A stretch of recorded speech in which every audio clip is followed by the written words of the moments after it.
जय माता दी दोस्तों, आपके अपने चैनल धर्म साधना में आपका बहुत बहुत स्वागत है। माँ भगवती दुर्गा की कृपा आप और आपके पूरे परिवार पर सदा सर्वदा बनी रहे। दोस्तों, निर्जला एकादशी समस्त एकादशियों में सर्वश्रेष्ठ माना जाता है निर्जला एकादशी को, जो कि 21 जून को है, दिन सोमवार का है। और आज हम निर्जला एकादशी का व्रत करेंगे। मतलब पूरी तरह से निर्जल रहकर इस व्रत के नियम का पालन करना होता है। एकादशी के सूर्योदय से लेकर द्वादशी के सूर्योदय तक जल ग्रहण नहीं करना है। और अगर इस तरह से विधि विधान से निर्जल रहकर हम व्रत के नियम का पालन करते हैं, श्री हरि विष्णु की पूजा आराधना करते हैं, सारा दिन भगवान श्री हरि विष्णु के चरणों में अपना ध्यान रखते हैं, भजन कीर्तन करते हैं, गीता पाठ करते हैं और विष्णु सहस्त्र नाम का पाठ करते हैं, तो विधि विधान से अगर हम पूजा पाठ करते हुए और निर्जल रहकर इस व्रत के नियम का पालन करते हैं तो समस्त एकादशियों के व्रत का फल हमें प्राप्त हो जाता है। समस्त एकादशियां मतलब साल भर में 24 एकादशी आती है, हर महीने में 2 एकादशी आती है। और जिस वर्ष अधिक मास लगता है उस वर्ष एकादशी की संख्या 26 हो जाती है। तो हमारे शास्त्र कहते हैं कि अगर हम सिर्फ निर्जला एकादशी का व्रत भी नियम पूर्वक पालन कर लें, इसी तरह से विधि विधान से, जैसे कि निर्जल रहकर ही हमें ये व्रत करना है, तो निर्जल रहकर अगर हम इस व्रत का पालन कर लेते हैं भगवान श्री हरि विष्णु के चरणों में अपना ध्यान लगाते हुए, तो इन 24-26 एकादशियों का पुण्य फल मात्र निर्जला एकादशी के व्रत से ही प्राप्त हो जाता है। तो बहुत ही श्रेष्ठ मानी गई है निर्जला एकादशी। समस्त एकादशियों में सर्वश्रेष्ठ एकादशी निर्जला एकादशी को माना गया है। लेकिन इस ज्येष्ठ मास की तपती गर्मी में निर्जल रहना आसान नहीं है।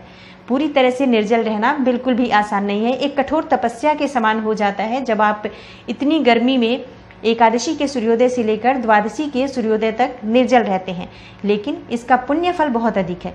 और अगर आप इस व्रत को निर्जल रहकर कर लेते हैं तो अगले दिन ये व्रत बहुत ही शांति देने वाला होता है मन को। जब आप एकादशी के बाद मतलब द्वादशी को जब आप पारण करते हैं व्रत पूरा करने के बाद, तो मन को जो आत्मिक शांति मिलती है वो अद्भुत है।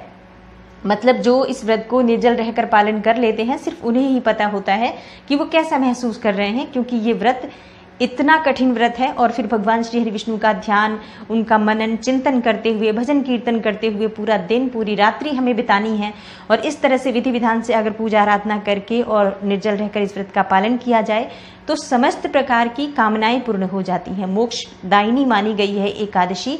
तो निर्जला एकादशी का व्रत अगर किया जाता है तो समस्त प्रकार के सुखों का भोग भोग कर मानव को अंत समय में वैकुंठ लोक की प्राप्ति होती है, श्री हरि विष्णु की कृपा मिलती है।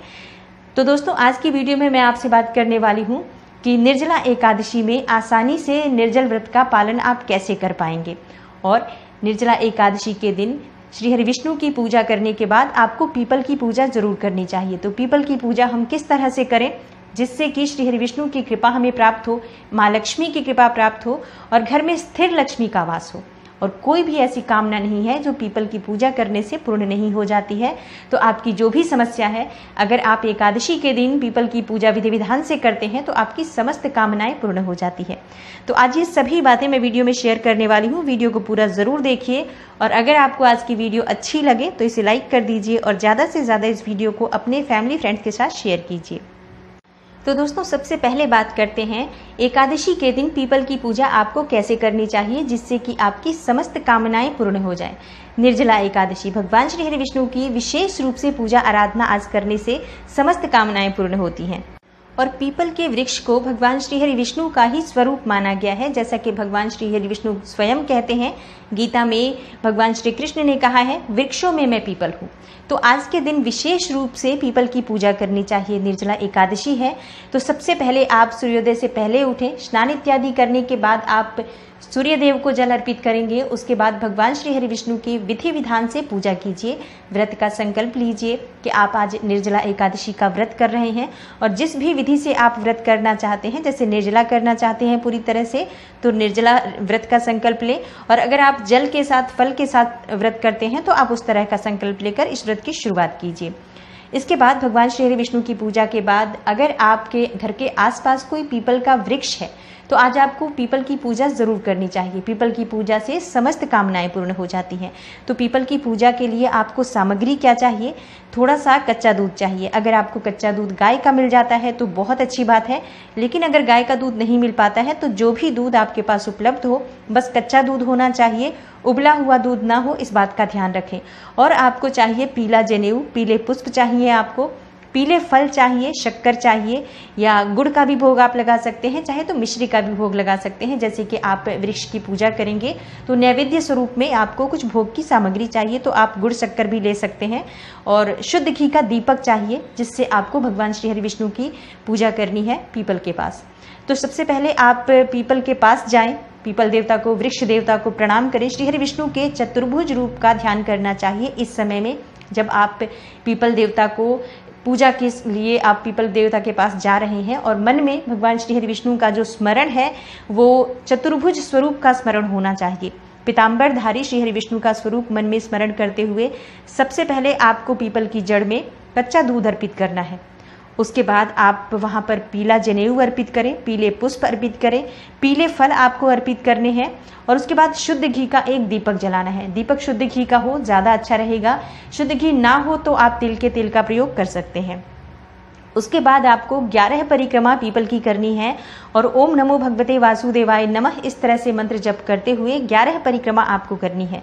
संभव हो, आपके पास समय हो, तो थोड़ी समय बैठकर आप चाहें तो 1 माला या 11 माला भी ओम नमो भगवते वासुदेवाय नमः का मंत्र जप आप पीपल के वृक्ष की छांव में बैठकर कर सकते हैं।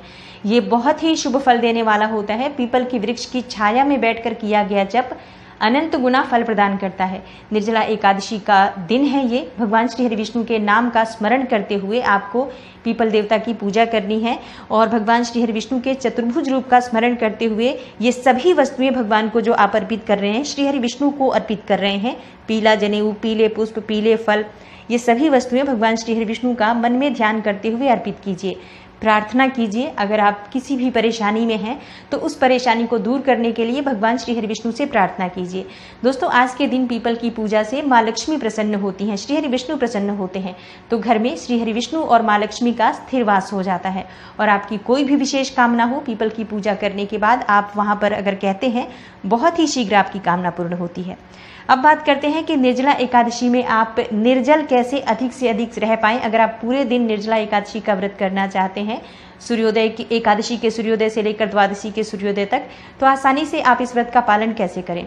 देखिए, आज 10वीं तिथि है, तो आपको चाहिए, आज से ही हमारे व्रत के नियम प्रारंभ हो गए हैं कि हमने प्रातः जैसे कि सात्विक भोजन ग्रहण किया है। तो अगर आप आज मीठा भोजन अधिक लेते हैं, जैसे कि जो भी आप खा रहे हैं मीठी वस्तुएं खाएं तो ज़्यादा अच्छा रहेगा। अन्न का सेवन अगर कम करें तो बहुत अच्छा रहेगा, क्योंकि अन्न अगर हम कम खाते हैं तो प्यास कम लगती है। और मीठा लीजिए, नमक का प्रयोग बिल्कुल नहीं करना है आज। अगर आप आज नमक त्याग कर देते हैं तो कल आपको प्यास नहीं लगेगी। और शाम के समय सूर्यास्त के बाद तो वैसे भी एकादशी का नियम होता है कि किसी भी प्रकार से आपको अन्न का सेवन नहीं करना है। तो रात्रि में आप बिल्कुल भी अन्न का सेवन नहीं करेंगे और पूरे दिन आप मीठे का सेवन कीजिए। नमक का प्रयोग कम से कम कीजिए, या संभव हो तो पूरी तरह से नमक का त्याग करके अगर आप आज रहेंगे तो कल आपको प्यास बहुत कम लगेगी और आप निर्जला एकादशी का व्रत पूरी तरह से निर्जल रहकर आराम से कर पाएंगे। कोई आपको परेशानी नहीं होगी। अगर इस तरह से आप नियम का पालन आज कर लेते हैं तो कल की निर्जला एकादशी आपके लिए श्रेष्ठ निर्जला एकादशी होगी और आप पूरी तरह से निर्जल रहकर इस व्रत के नियम का पालन कर पाएंगे। भगवान श्री हरि विष्णु के चरणों में उनके चरणों में अपना ध्यान लगाते हुए, भजन कीर्तन करते हुए एकादशी का व्रत कीजिए। सभी प्रकार की कामनाएं पूर्ण हो जाती हैं एकादशी का व्रत करने से। निर्जला एकादशी का व्रत करने से सर्वश्रेष्ठ फलों की प्राप्ति होती है, मोक्ष तक की प्राप्ति बताई गई है निर्जला एकादशी के व्रत के द्वारा, अगर हम नियम पूर्वक निर्जला एकादशी का व्रत कर लेते हैं तो। दोस्तों, उम्मीद करती हूँ आज की इस वीडियो से आपको लाभ अवश्य होगा और वीडियो आपको अच्छी लगी हो तो इसे लाइक ज़रूर कर दीजिए और शेयर कर दीजिए अपने फैमिली फ्रेंड्स के साथ। अगर कोई भी निर्जल रहना चाहता है तो इस नियम का पालन करें, ज़रूर उसको लाभ होगा। चैनल पर पहली बार आए हैं तो चैनल को सब्सक्राइब ज़रूर कर लीजिए और बेल बटन को भी प्रेस कर लीजिए। इससे ये होगा कि इस तरह की सभी वीडियोस की नोटिफिकेशन आपको सबसे पहले मिलेगी। मैं मिलती हूँ आपसे अगली वीडियो में, तब तक के लिए नमस्कार।